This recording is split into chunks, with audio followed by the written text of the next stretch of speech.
Northeast Tonight, brought to you by Oil India Limited, conquering newer horizons.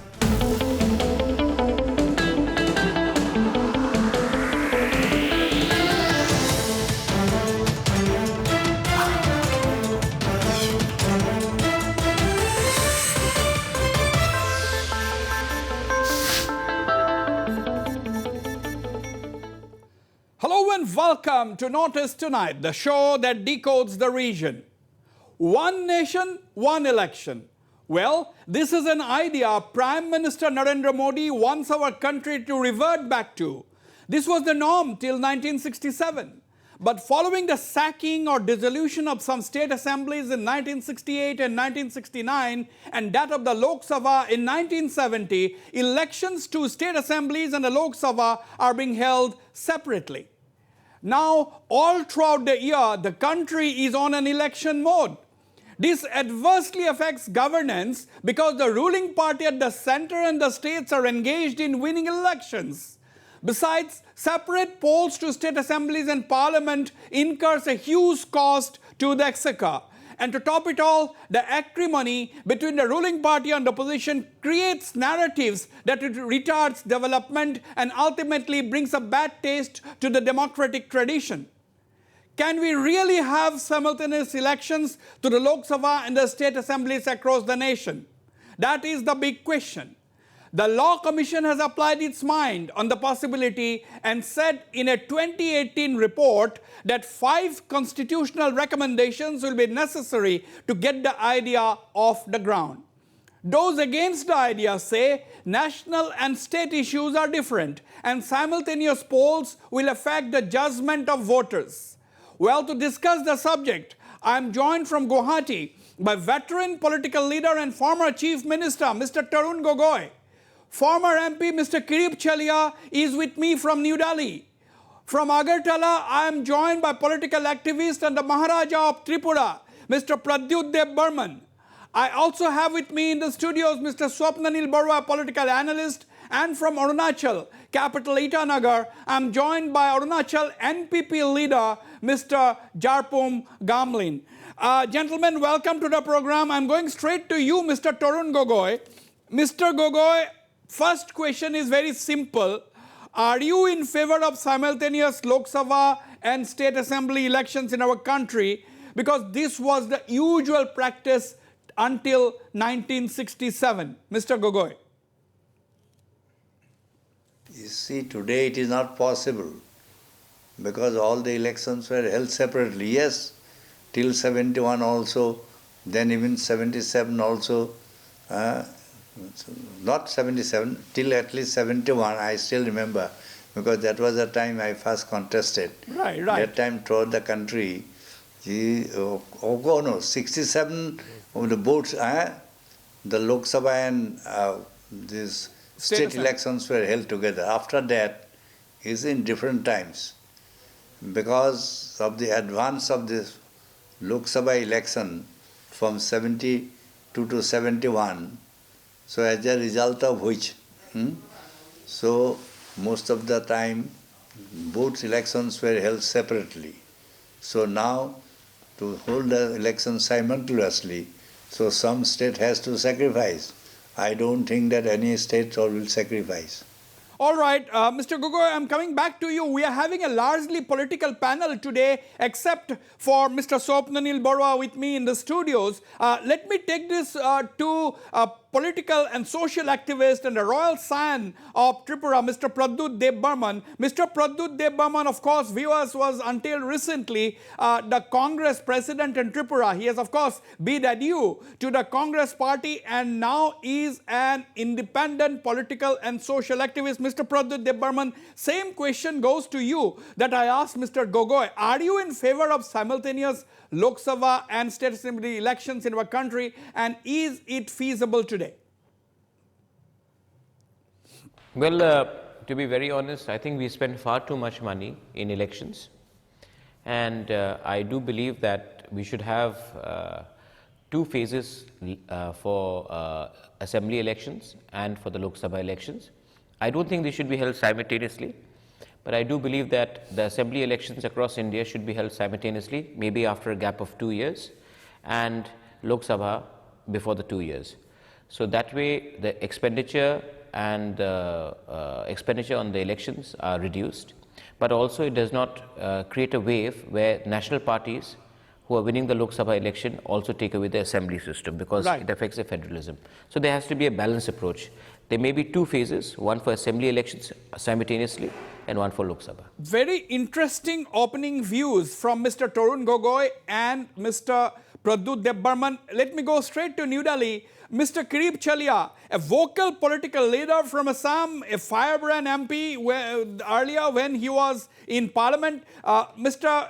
Kirib Chalia, welcome. The question is, Mr. Tarun Gogoi said that that is not possible today, whereas Mr. Pradyut Debbarman has said that there should be separate elections, but not simultaneous elections. He said that Lok Sabha elections can be at one go, and there should be state elections in all across the country in the another phase. So these are 2 differing views. Where do you stand? What are your thoughts?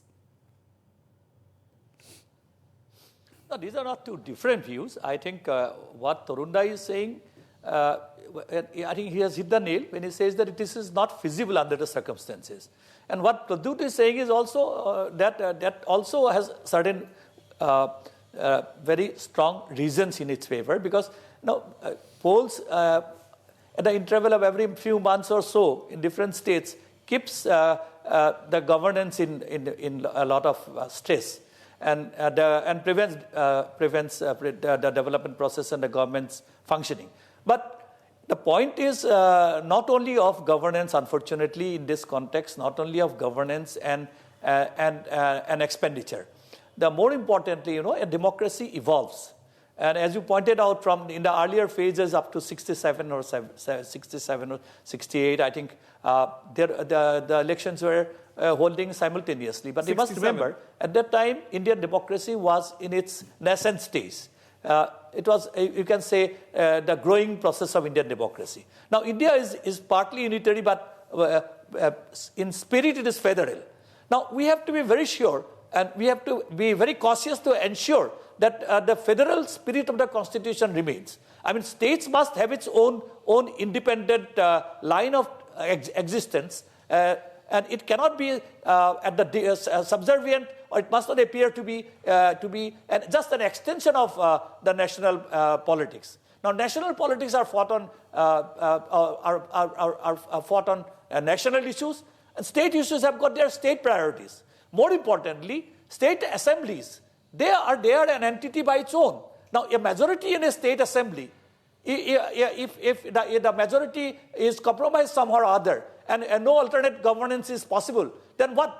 You can't keep a state hanging for 3-4 years. Absolutely. Now, you can impose president's rule. Then president's rule is only a central rule. Right. So there are other problems also. Absolutely. So what people are expecting is some kind of rationalization in case there is, because if a government falls because of horse trading, and with the kind of trends that are developing now with ruling parties buying off 16, 17 MLAs at a stress from another political party, and forcing a change of governance that way. So right. I don't think that the spirit of federalism is being protected. Okay, very, very critical points made by Mr. Kirib Chalia. We'll expand on that. Jarpum Gamlin in Itanagar. Jarpum, you are one of the young political leaders in the Northeast today. Only now there has been some political stability in Arunachal Pradesh, but maybe 10 years ago, a decade ago, or maybe even less, there was absolutely no political stability in a state like Arunachal Pradesh. On top of that, when you are having elections, Lok Sabha elections, state elections, so and so, what are your opening remarks? Are you in favor of simultaneous Lok Sabha and state elections across the country, or do you think like Mr. Tarun Gogoi, who said that it is not feasible today? So you are assuming that there is a political stability in the state, right? So I'm not sure about that. Yes, there is one party which is ruling this state. That's fair, but stability, I'm not sure. I'm talking about, don't get political, Jarpum, don't get me wrong. Don't get me wrong. At least the Pema Khandu government was not toppled despite best attempts it was not it has not been toppled. That is the only reason why I'm saying it's stable. Let's carry on with your remarks. Fair enough. Okay. On a serious note, I think Mr. Tarun Gogoi has a point, because in the kind of geographical spread and the numbers, the voting population we have today, I think it will be difficult. But I would agree with what Pradyut has said. Today, it would make more sense to have election for parliament separately and state separately. Because for a smaller state like ours, which has simultaneous polls with parliament and state assembly going together, we have had difficulties in terms of party management, internal party management, because we have to kind of make a lot of adjustment. So in truest sense, somehow the spirit of democracy is killed in a smaller state where national political parties are playing a very, very huge role. Because for a party like BJP, parliament election is more important than state assembly election. And even for Congress, likewise, it's the same. So therefore, during the state election, that priority take a backseat. So coming from a small state like Arunachal, right, I would pitch for separate election for parliament as well as state election. Okay. Now, Mr. Swapnil Barua, you see, there are two different things which Mr. Tarun Gogoi and Pradyut Debbarman is saying. And I don't know what Jarpom is saying. He has to clarify. In my next question, I'm going to ask him that. See, what Mr. Tarun Gogoi is saying, that it's not feasible at all today, holding simultaneous. I'm going with what Pradyut has said. Yeah. Okay. So he's going. So Pradyut's views and okay. Let me break it down for you, Swapnil Barua. What Mr. Tarun Gogoi is saying, that it's not possible. Simultaneous Lok Sabha and state elections are not possible in today's context. What Pradyut is saying is that there should be two elections in the country. One for the Lok Sabha and one for all the state assemblies together. That is what I understood. Because that will also prevent elections being held every year. There will be an election in one state or the other. So what Pradyut is saying is that you hold one election for the Lok Sabha, and the next election will be for all the state assemblies in the country put together. So what do you think, there is merit in that? Do you think that will be an interesting idea as well? Well, Wasbir, as I see it, no politician is going to agree to have simultaneous elections. For their inherent reasons, as you see, there is a question of the power struggle, there's a question of national issues, and they talk about state issues. But frankly speaking, what is a national issue? Those are never debatable, In the national context, if you talk about security, if you talk about currency, if you talk about the defense services and all the items that are listed that may not cut ice in the state. Yeah, that makes no difference to the state, and those cannot be also negotiable issues of in a election, because those have to be held in. So I feel that it is going to be a people's push, which are going to insist on saying that please don't waste our money, have the elections together. The issue is on development, and that there is no development difference in between central government development and state government development. Central government does not have any implementing agency. All central schemes are implemented by the state government. Absolutely. So under that circumstances, it is just a matter of time where people will start saying that please have the elections together, talk about development, and don't waste public money. Right. Let me go to Mr. Kirip Chalia. Mr. Kirip Chalia, the recent Delhi elections is a fine example of what Mr. Swapnil Barua is saying. You see, just about 6 to 7 months ago, the Delhi was swept by the BJP as far as the Lok Sabha election is concerned. Within the next 6 to 7 months, the people of Delhi have absolutely rejected the BJP, and the Aam Aadmi Party has swept Delhi. So does it clearly confirm the feeling that state and national elections are totally different, and people really go to the polls completely with a different mindset? No, 100%. I agree to that. I mean, I don't think in Indian electorate today, although it has not matured to the extent that was expected, it has matured vastly. Today, I think a person who votes for parliament votes in a different manner in assembly. But that is not the point that I'm referring to.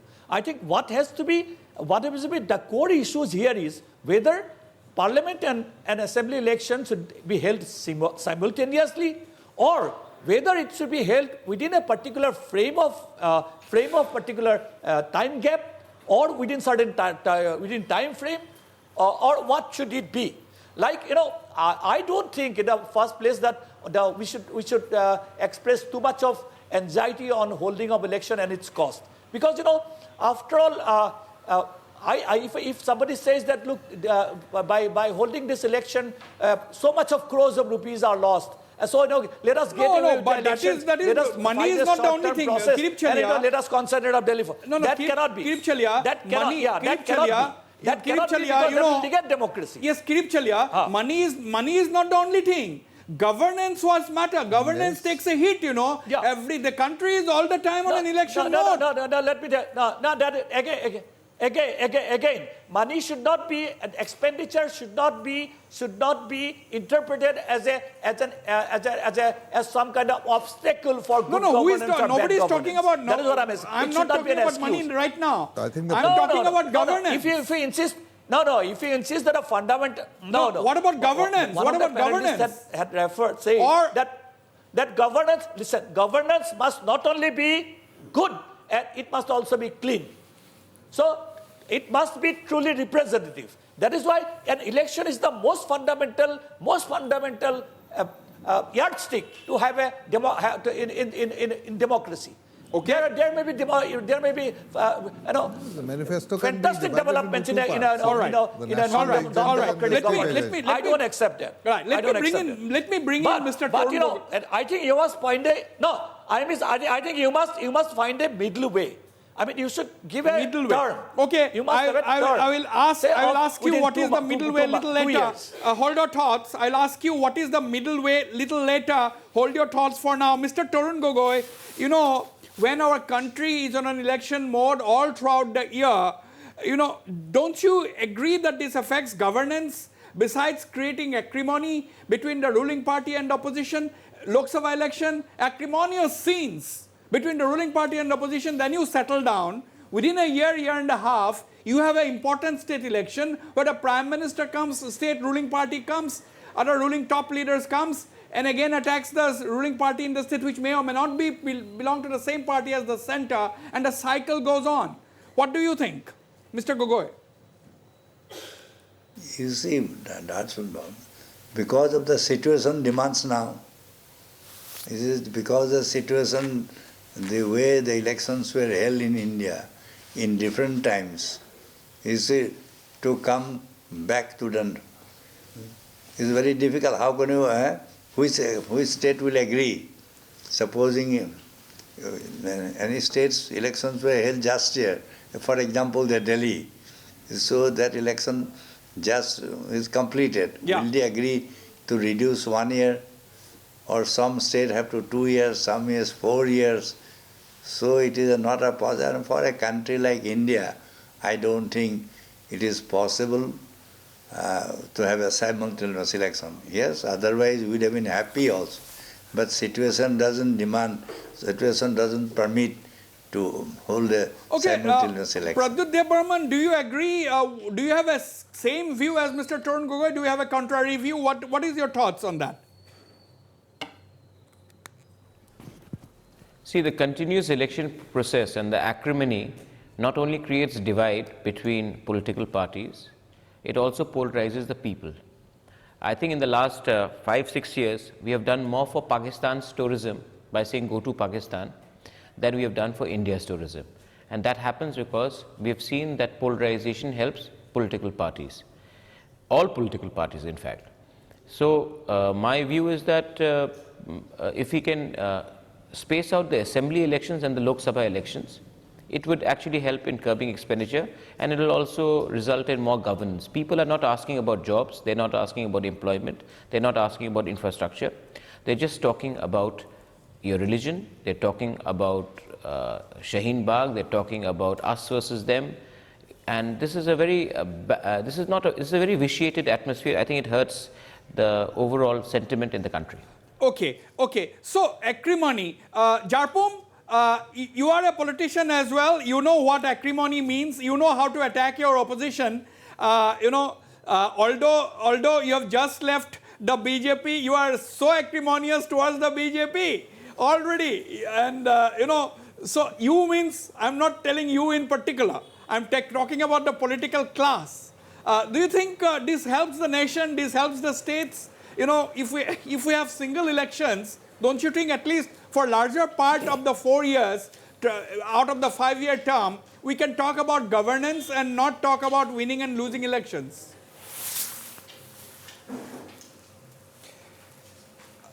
That's correct. I mean, that would help. But larger point is, I think when it comes to election and electoral reforms, or for the larger interests of the democracy, I think there are bigger issues than aligning one nation and having one nation and one election, because there are larger issues of criminalization of politics. There are larger issues of representation of the women in the assembly and parliament, and there are larger issues like expenditure.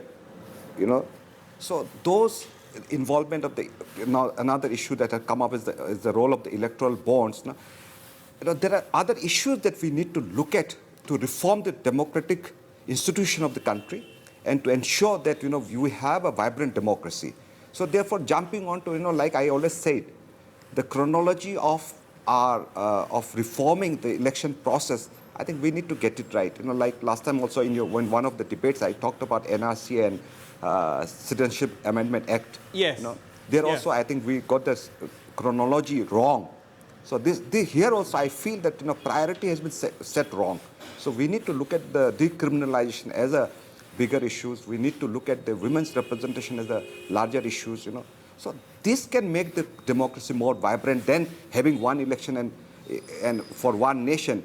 Because ultimately, if money is just money should not be a consideration here. If we have to make our democracy vibrant and strong, so money should not, or money should acrimony. Not be, okay. Acrimony. Any party would any time, yeah. So it's in the DNA of certain party to create acrimony, So they will create it any which way. But it doesn't matter when you conduct the election. Yeah. But Mr. Kripchalia, Jarpom, I'm coming to you. Mr. Kripchalia, cost.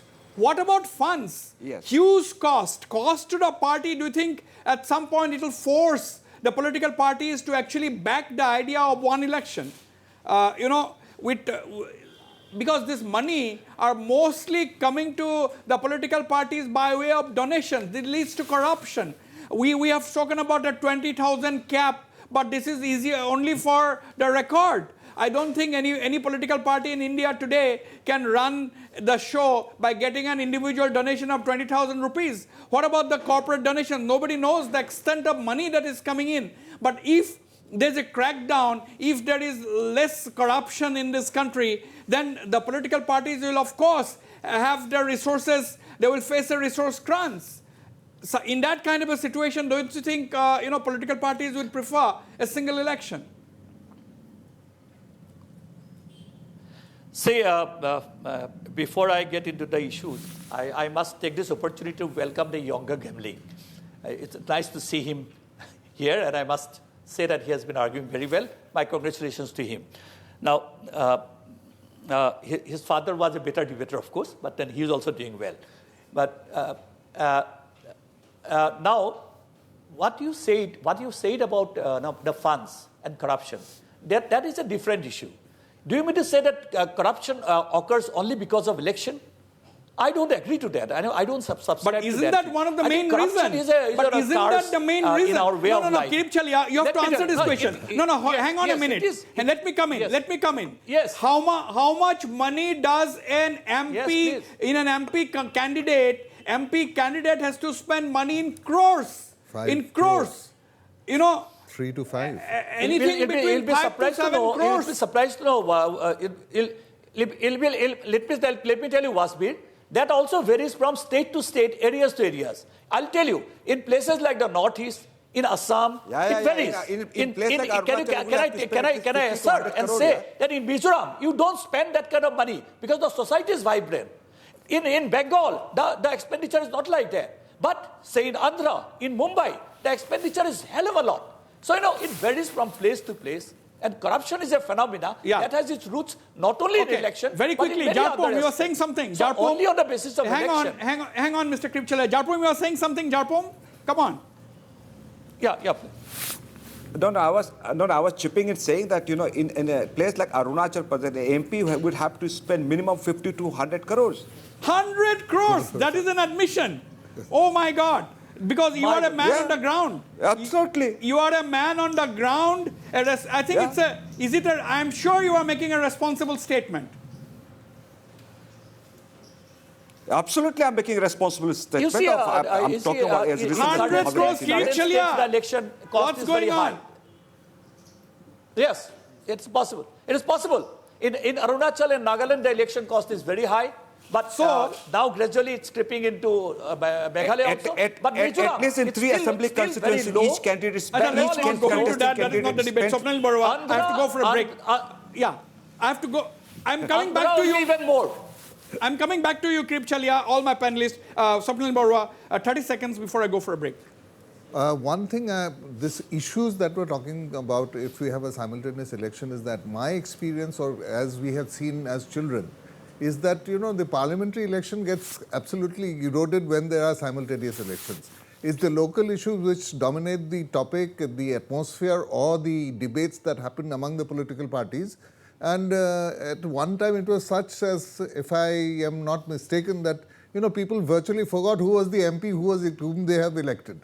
That kind of a situation might arise. So the issues being conflicting, I think I again reiterate that it is more than the state issues which will take precedence over the national issues at the end of the day, I think it is issues on which voters largely vote for. I'll go for a short break. Don't go away. I'll be right back in this very engaging discussion on one nation, one election, whether it is feasible or not.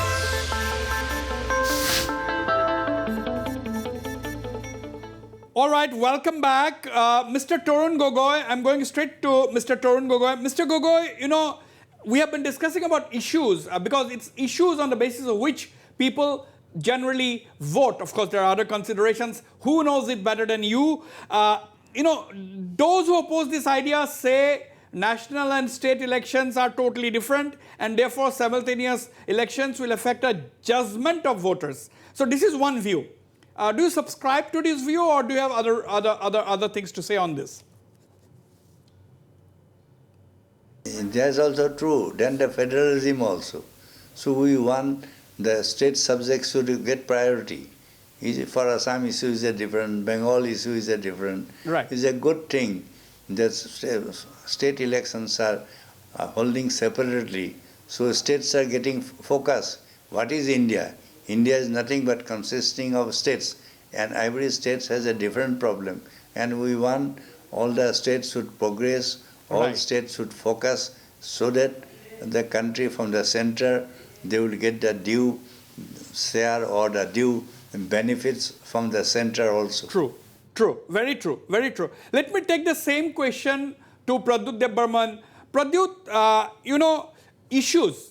Now, we have seen elections being fought on issues. Once again, the Delhi, the recent elections, issues. We all know what the issues. Bijli, Pani. So, these were the basic issues. Bijli, Pani and health issues. Mohalla clinics, one of the reasons that swept the polls in favor of, Arvind Kejriwal, the free electricity, free water. So, these are the issues. Now, my question is, national and state elections, do you think people vote on issues and therefore it is not possible to hold elections simultaneously? No, but see, Wasbir, I'm saying exactly the same thing. I'm saying that the Lok Sabha and the Assembly elections should not happen together. So let's assume that the Lok Sabha elections have happened in 2019. The Assembly elections can take place simultaneously across India in 2021. So the Lok Sabha narrative and the Assembly narrative is not simultaneous. But I do believe that we cannot have 3 elections in 19, 2 elections in 2020, 5 elections in 21, 3 elections in 22. So I believe that the assembly elections should take place together, but not necessarily with the Lok Sabha elections. There may be a cooling off period of 2 years where the assembly elections takes place where the Lok Sabha election takes place. Now, Mr. Kiripchalia, you see, Mr. Narendra Modi mooted this idea in 2016, the idea of holding simultaneous elections in the country, and that was the slogan, one nation, one election. Now, there was a follow-up to that. Prime Minister's idea was followed up. The Law Commission in 2018 had submitted a report, obviously after examining the issue. And Law Commission has said that up to 5 constitutional recommendations are necessary to execute or implement this idea. That means, my question to you, Mr. Kiripchalia, is that the government is serious. This is the same government we are talking about that abrogated Article 370, that implemented Citizenship Amendment Act, despite the strong protest all across the country. So do you think if the government wants, this present government will also go ahead and have simultaneous elections by implementing these 5 recommendations? See, I must apologize that I am not in a position to predict what Mr. Narendra Modi does tomorrow or day after tomorrow or maybe even yesterday. But my humble view is the Law Commission's report, I've gone through it, but I think it is only on certain constitutional legal matters. But I am talking about something different. If you give me just a second. Yes. See, there is an assembly which has to complete 5 years term. The assembly creates a government. The government fails to loses the support of the assembly. Then a separate government is formed. Now, if that separate government also falls, and no other government can be made, then what happens? Because the parliament is there for 5 years, the term is there for 5 years, then presidents will be there for 3 years, 2 years. Is it a good sign? Does that help governance? Does that has democracy? Does that help development? Does that prevent corruption for that matter? So you have to give due emphasis to that also. Secondly, this talk about Law Commission, the separate various amendments that has to be made to the Act, that may also impinge upon the federal structure of the constitution of the country. And India is a vast nation where the smaller states, where we have fragile forms of democracy, where assemblies are prone to losing majorities. Those have to be allowed to mature. You can't just impose things. The idea of imposing things and not allowing the natural course of development to allow a full-fledged flourishing of democracy in its proper line I think that's not been the right approach. I think that's a very strong point made by Mr. Kiripchalia. Jarpom, you have heard Mr. Kiripchalia. What are your thoughts at this point in time? What do you think on what he has said? Wasbir, I just missed few points. Could you repeat for my benefit? No, very quickly. What Mr. Kiripchalia is basically saying that, suppose there is simultaneous elections, what happens if a state assembly has to be dissolved because of various reasons? Will there be president's rule for 3 years, 5 years, just because you have to hold elections at a certain time every 5 years? What happens? He is asking the question, will it lead to, will it reduce corruption? Will it lead to better governance? This is the question he's asking. Logistic issues. See, in the second point itself, I made it very clear that having one election and in one nation, the whole objective, I think it doesn't have a very larger ramification on the electoral reforms of the country. So therefore, that's one point that he's raising, that whether it will help democracy or not. But to me, it really does not help. Neither it helps in curbing corruption, nor it helps in strengthening democratic institution, nor it brings about larger reforms. I said that. So therefore, hypothetically looking at the possibility, what will happen to the assembly.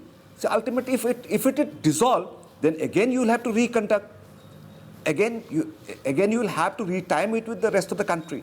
So those issues will keep coming up. Because whatsoever we may do, if there is a, likewise, say for example, when anti-defection law was brought in, the 10th schedule was inserted in 1985, everybody thought that IRM, Gairam culture is over. But it continues today. That there was a close of 2/3 majority. That also now, the people have found a loophole there, and the people are merging and demerging from political parties. Biggest example is my state. So you will end up finding loopholes. But at best, I think what we can do is, if we really want reform, so reform should be in absolute quantifiable terms by bringing about reservation, by decriminalizing the political parties. Okay.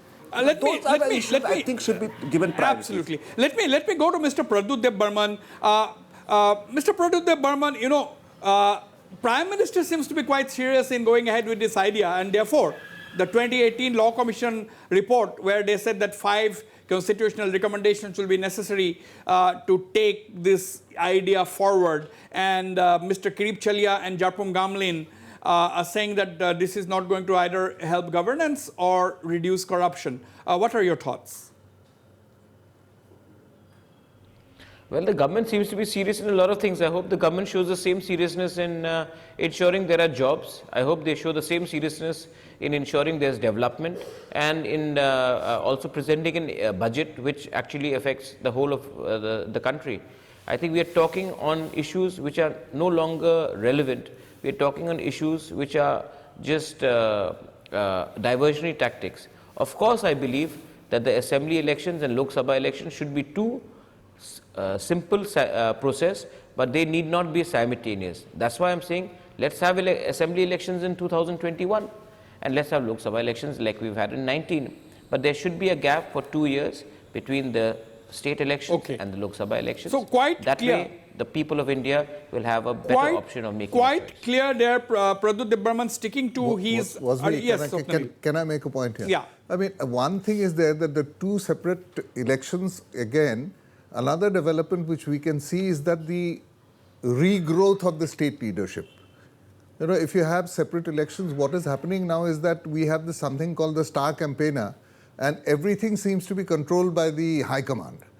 If you can separate it at the political level also, the national elections and the state elections, and leave the state leadership to take care of the state leadership, with little or virtually no support from the center, is something which I feel will definitely allow the state leadership to really grow, which I have seen over the last few years has fallen. That's also a very interesting idea that Swapnalil is pointing out. Mr. Tarun Gogoi, what do you think? Do you think Prime Minister Modi is quite serious about this and is likely to push ahead with this because he has already engaged government agencies like the Law Commission?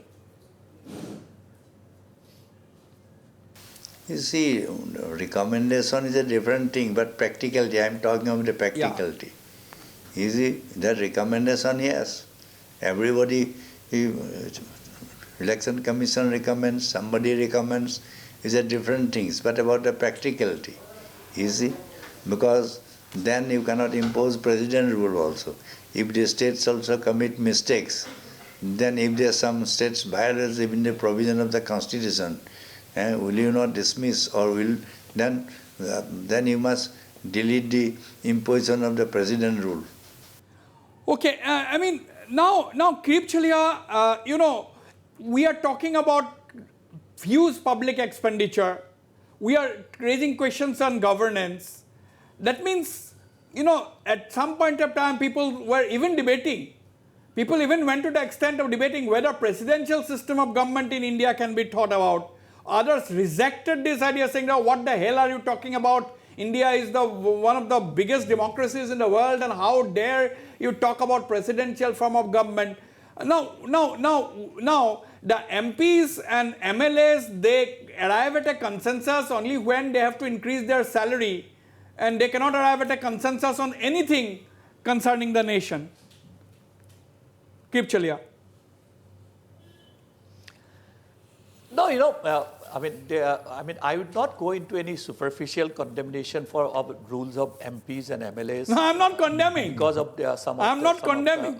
some of their weaknesses. But what I'm saying is, I'm saying that presidential form of government is also one one form of democracy where democracy has been functioning very well, at least in America, which is supposed to be the premier democracies in the world, has not been condemned by anybody because of their presidential form. But whether in a country like India, after we have gone through a parliamentary system of governance under the British model, with certain amount of feedbacks from or theories from US also, it is a form of unitary as well as federal form. So now, I think, as of now, people are still not prepared to go for a presidential form. But in the larger, as we move ahead in the future, that can also be adopted to prevent corruption in various places. Right. But I think various other mechanisms are necessary to see that corruption is weeded out. Right. So it's not only election. That is my only point. Now, elections are there, but for that you have to increase the consciousness of the people. Absolutely. And to go for a certain various checks and balances. Very well said, Kripchalia. Jarpum Gamlin, the simultaneous election idea, there is a section of people who want to interpret it as a precursor to the presidential form of government.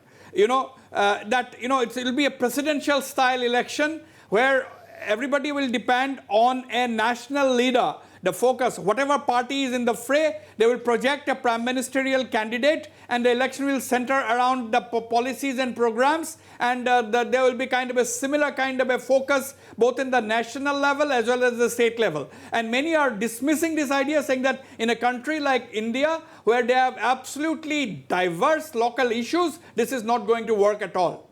Where do you stand on this?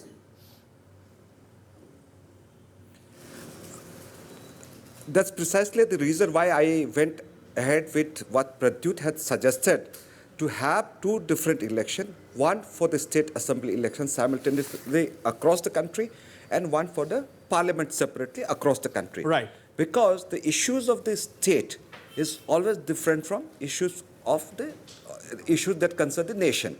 Like, Delhi had voted this time. But unfortunately for a state like Arunachal, we have been the state assembly has been voting along with parliamentary election every time, because of which the issues get diluted.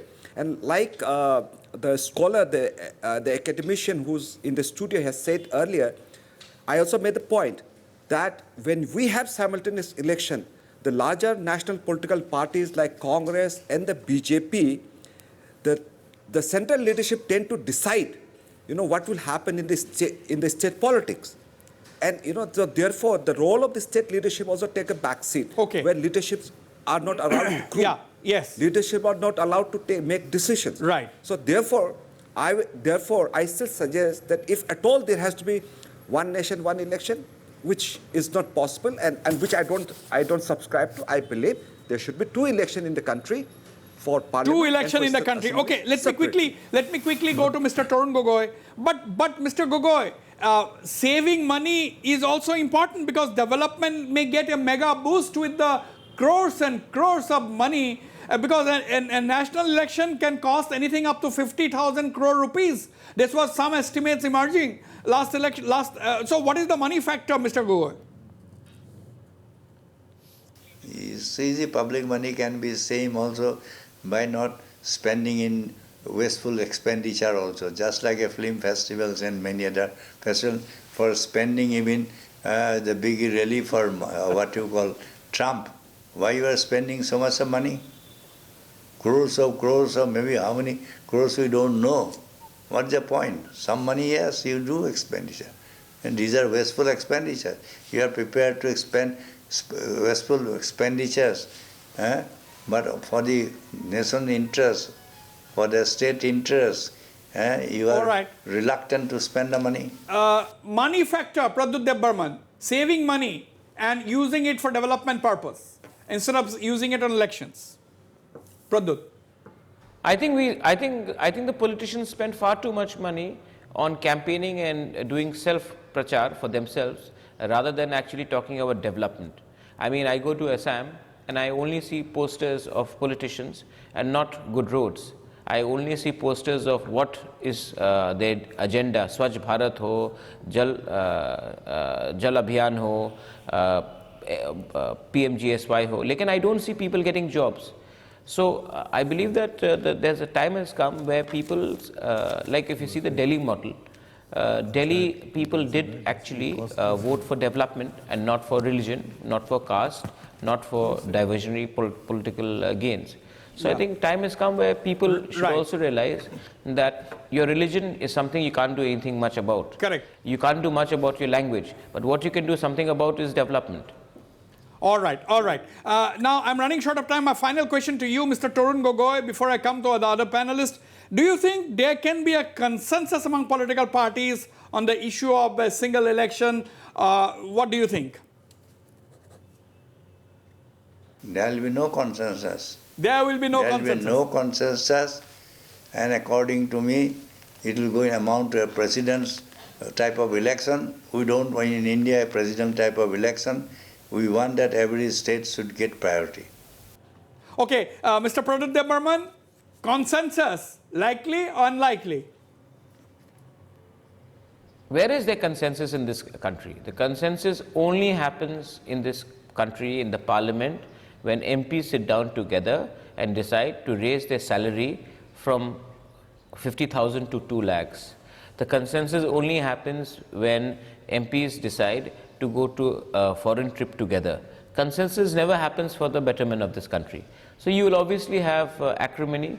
People will say the federalism is being affected. Modi will say that you all are anti-India because you're not going along with me. Okay. And there'll be again this tamasha. But the fact is that I don't see maturity and a sense of patriotism amongst our lawmakers to agree on something which will curb and which will put India on the right map. Yeah, I'm running short of time. Mr. Kirip Chalia, final comments from you. 30 seconds. Final comments, Mr. Kirip Chalia.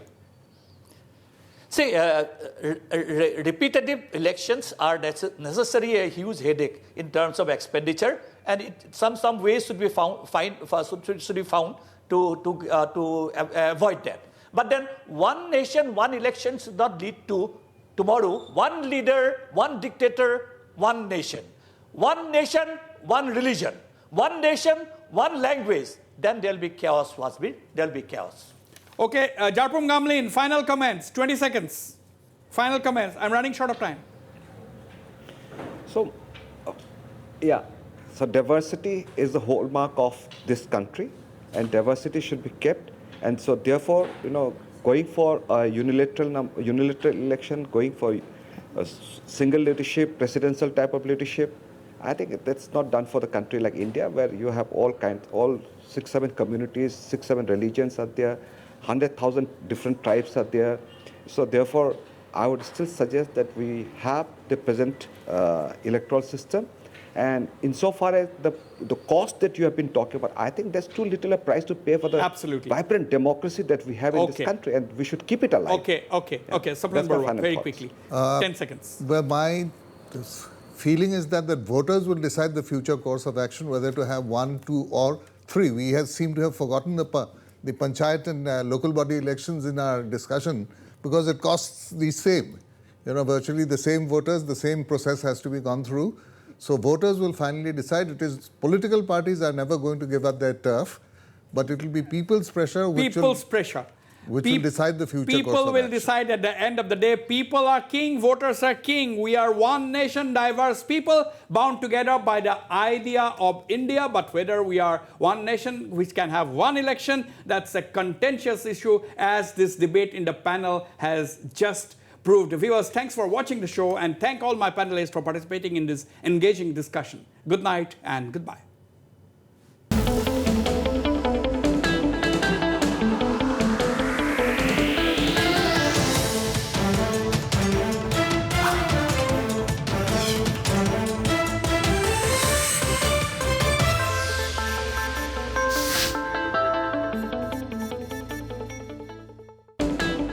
Northeast Tonight, brought to you by Oil India Limited, conquering newer horizons.